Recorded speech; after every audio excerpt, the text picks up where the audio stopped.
एक सेल्फी से कैसे पकड़ा गया कातिल। मुंबई के एक रेलवे स्टेशन के पास लगभग हजारों लोगों की भीड़ इकट्ठी थी। जा रहे थे, आ रहे थे और उस भीड़ से निकलकर एक कातिल ने एक महिला का गला रेत कर हत्या कर दिया।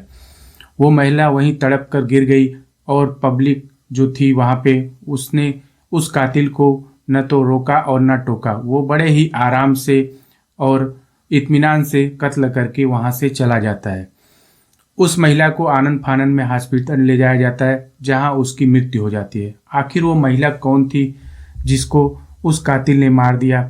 क्या उस महिला से उस कातिल का कोई कनेक्शन था या अनजाने में ये घटना हुई थी? ये पूरी कहानी हम जानेंगे इस एपिसोड में। नमस्कार, आदाब, सत श्री अकाल। मेरा नाम अमर है। आप देख रहे हैं क्राइम स्टोरी। आज की कहानी में मुंबई पुलिस ने बहुत ही शानदार तरीके से भूमिका निभाई है। कातिल को पकड़ने के लिए बहुत ही स्मार्ट तरीके से कातिल को पकड़ा है।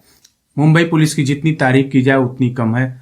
बहुत ही कम समय में कातिल को उसने धर दबोचा। यह घटना 15 सितंबर की है, मुंबई के पनवेल इलाके की।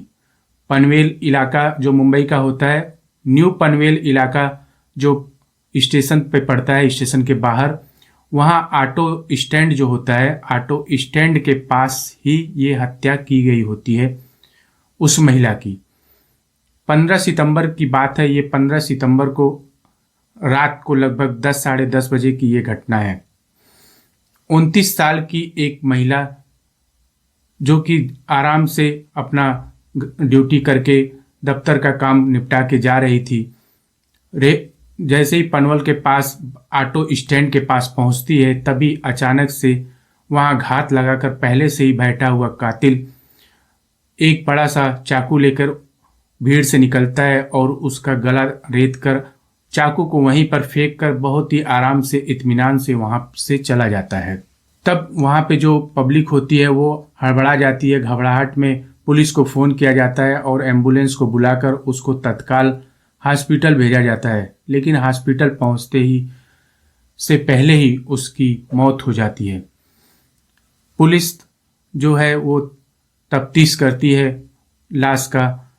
तब उनको पता चलता है कि जो ये लेडीज मरी है उसका नाम प्रियंका रावत है। पुलिस तफ्तीश कर ही रही होती है, तभी अचानक से जो प्रियंका रावत है उसके मोबाइल पर फ़ोन पर घंटी बजती है और पुलिस उसको रिसीव करती है। पुलिस पूछती है आप कौन है? तब उधर से जवाब आता है कि जिसके मोबाइल से आप बात कर रहे हैं मैं उनका पति हूँ, मेरी बीवी प्रियंका कहाँ है?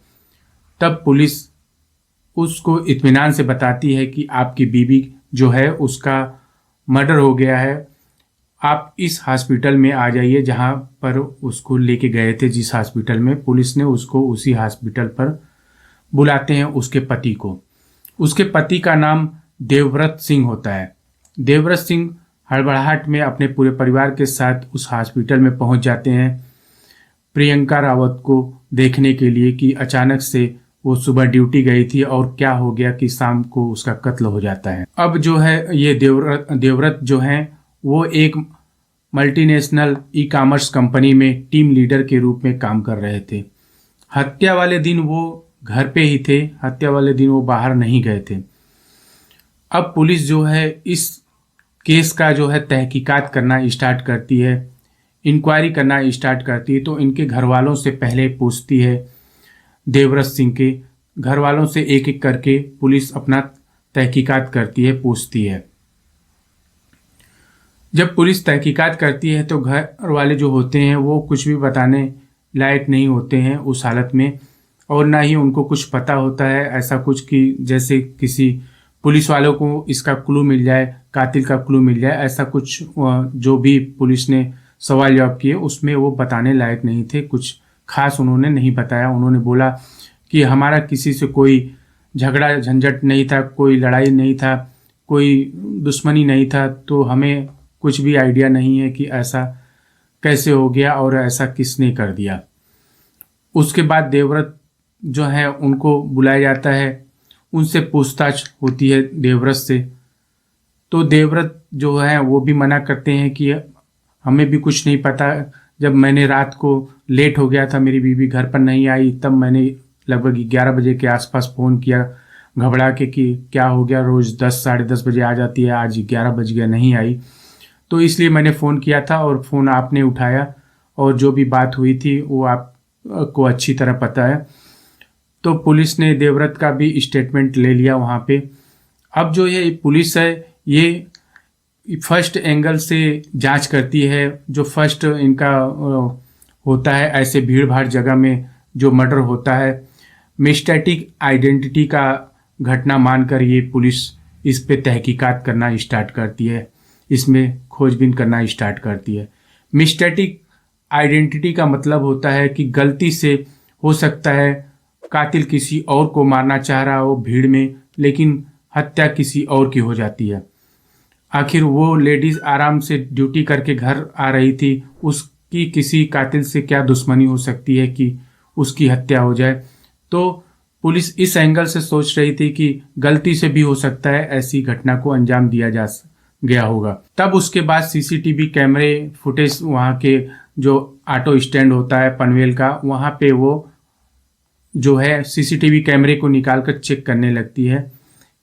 तब वहाँ पे सीसीटीवी कैमरे में दिखता है जो कातिल होता है वो अपने चेहरे पर रुमाल वगैरह बांधा होता है, उसका चेहरा जो है साफ नहीं दिख पाता है। वो एक पुल के नीचे बैठा होता है और जैसे ये महिला आती है घात लगाकर, पहले से ही वो बैठा हुआ होता है और उसके पीछे आते आते उसको पकड़कर उसका सामने से गला रेत देता है और चाकू को वहीं फेंक कर वो निकल जाता है।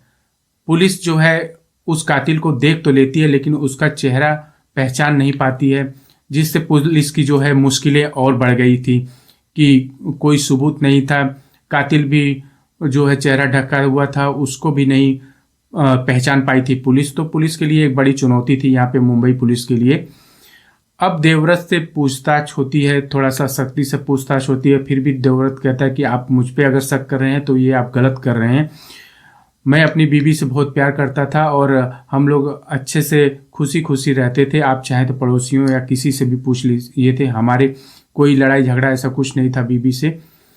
तो पुलिस वाले कहते हैं ठीक है, आप जो है आपकी बीवी का तो फ़ोन हमारे पास ही है, प्रियंका का, आप ऐसा करिए कि अपना फ़ोन भी आप यहाँ पे जमा कर दीजिए, उसके बाद हम जब भी ज़रूरत होगा आपको बुलाएंगे। पहले तो देवव्रत इस बात के लिए मोबाइल जमा करने के लिए हिचक रहा था, लेकिन जब पुलिस ने, अब पुलिस है तो पुलिस इंक्वायरी के लिए तो बात तो माननी ही पड़ेगी, तो देवव्रत ने अपना जो मोबाइल था वो पुलिस वालों के पास जमा करके चला जाता है।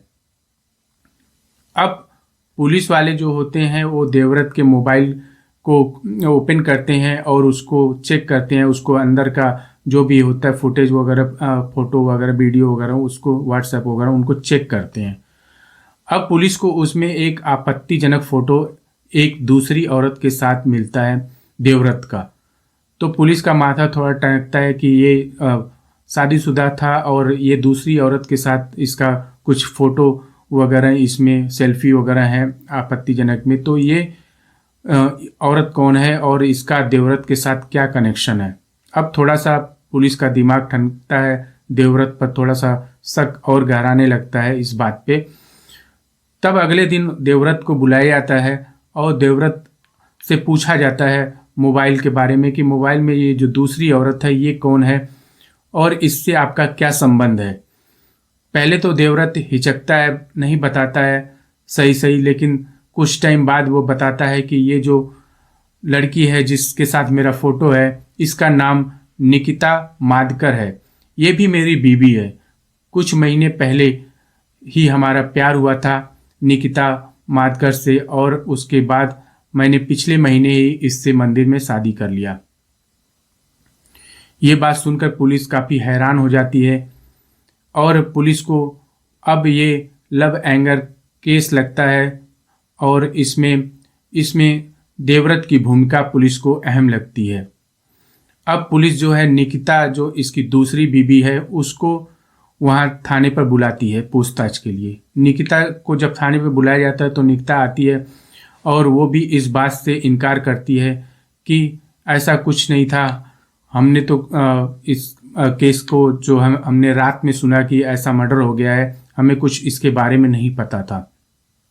पुलिस जब अपने शक्ति पर आती है और निकिता से जब सख्ती से पूछताछ की जाती है तो निकिता आराम से इन गुनाहों को कबूल कर लेती है और टूट जाती है और बताने लगती है सारी कहानी। निकिता बताती है कि कुछ महीने पहले ही हमारी शादी हुई थी देवव्रत से। देवव्रत से शादी करने के बाद मैंने सोचा था कि हमारी अच्छी ज़िंदगी होगी, लेकिन जो देवव्रत की पहली बीवी है प्रियंका, जिसका मर्डर हो गया है, वो हमेशा मुझसे झगड़ा लड़ाई करती थी और मुझे हमेशा परेशान करती थी।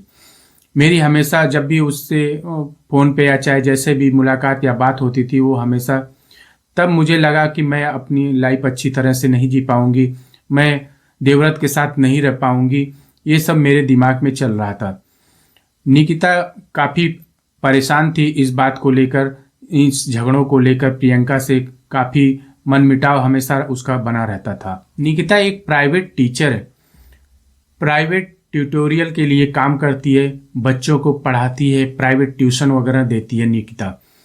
निकिता एक टीचर के रूप में काम करती थी। जो उसका बॉस था निकिता का, जो प्राइवेट ट्यूटोरियल चलाता था, उसका नाम था प्रवीण घड़के। जो निकिता का बॉस था वो उसके निकिता के अपसेट होने से काफ़ी वो भी परेशान रहता था। वो समय से ड्यूटी नहीं आती थी और काम में उसका मन नहीं लगता था, टीचिंग में उसका अच्छे से मन नहीं लगता था। तो जो प्रवीण घड़के है उसने निकिता से बात की, तो निकिता ने अपनी सारी बात बताई कि कुछ महीने पहले उसने मंदिर में शादी कर लिया था। अब जो पहली बीवी है प्रियंका, वो उसको परेशान करती है। मैं चाहती हूँ कि अगर उसको रास्ते से हटा दिया जाए तो हमारी लाइफ आसान हो जाएगी और मैं आराम से सुकून से अपने पति के साथ रह पाऊंगी। ये सारी बातें सुनकर जो उसका बॉस होता है वो आराम से उसको कहता है ठीक है, मैं बंदोबस्त करता हूँ। मतलब कि देखिए, ये कि जो उसका बॉस होता है वो निकिता को समझाता नहीं है कि ये सब गलत काम है, ऐसा मत करो, मर्डर वगैरह करना बहुत ही खतरनाक हो सकता है तुम्हारे लाइफ के लिए। वो उसको समझाने के बजाय उसको कहता है ठीक है, मैं तुम्हारी मदद करूँगा इस केस में। तो एक एक बुद्धिजीवी भी पड़े हुए हैं ऐसे ऐसे कि मतलब समझाने के बजाय उल्टा वो उसको सपोर्ट कर रहे हैं इस चीज़ के लिए। प्रवीण घड़के ने ही एक क्रिमिनल गैंग को 3 लाख रुपए में सुपारी दिया। अब वो एक गैंग को जो उसने पकड़ा था उसको 3 लाख देता है सुपारी के लिए और 2 लाख रुपए उसको एडवांस में उस गैंग को देता है, जिस गैंग से उसको मर्डर करवाना होता है। उस गैंग में लगभग 3 लोग होते हैं, उस गैंग को ऑपरेट कर रहे हैं 3 लोग। उन तीनों का नाम मैं भी यहीं पे बताना चाहूँगा आप लोगों को। उसमें से पहला था रोहित रावत, दूसरा दीपक दिनकर और तीसरा पंकज नरेंद्र। ये तीनों किलर होते हैं। अब इनको 2 लाख रुपए एडवांस में दे दिया जाता है और 1 लाख रुपए काम होने के बाद दे दिया जाता है। जो इनका बॉस होता है वही निकिता से इन लोगों की मुलाकात करवाता है, प्रवीण। अब प्रवीण जो है जब मुलाकात करवाता है तब इनको इन लोगों का जो प्रियंका होती है उसका फ़ोटो वगैरह दिया जाता है, उसके एक्टिविटी गतिविधियों को बताया जाता है कि कब वो जाती है, कब वो आती है और किस टाइम पे क्या करती है। ये सारी बातें उन किलर को बताया जाता है। जो सुपारी किलर होते हैं उनको ये सारी बातें अच्छे से निकिता समझाती है और उनका फ़ोटो वगैरह भी देती है। अब वो लोग वहाँ पे रेलवे स्टेशन के पास 1-2 दिन रैकी करते हैं उस लेडीज़ का। उसके बाद जैसे ही उनको मौका मिलता है उसका गला रेत कर हत्या कर दिया जाता है और बड़े ही इत्मीनान से चाकू को वहीं फेंक कर कातिल आराम से भीड़ के बीच में निकल जाता है और उसको कोई पकड़ नहीं पाता। तब निकिता को वहाँ पुलिस अरेस्ट कर लेती है, उसके पति को भी वहाँ पे अरेस्ट कर लेती है और जो ये कातिल होते हैं उनकी भी तलाश पुलिस शुरू कर देती है।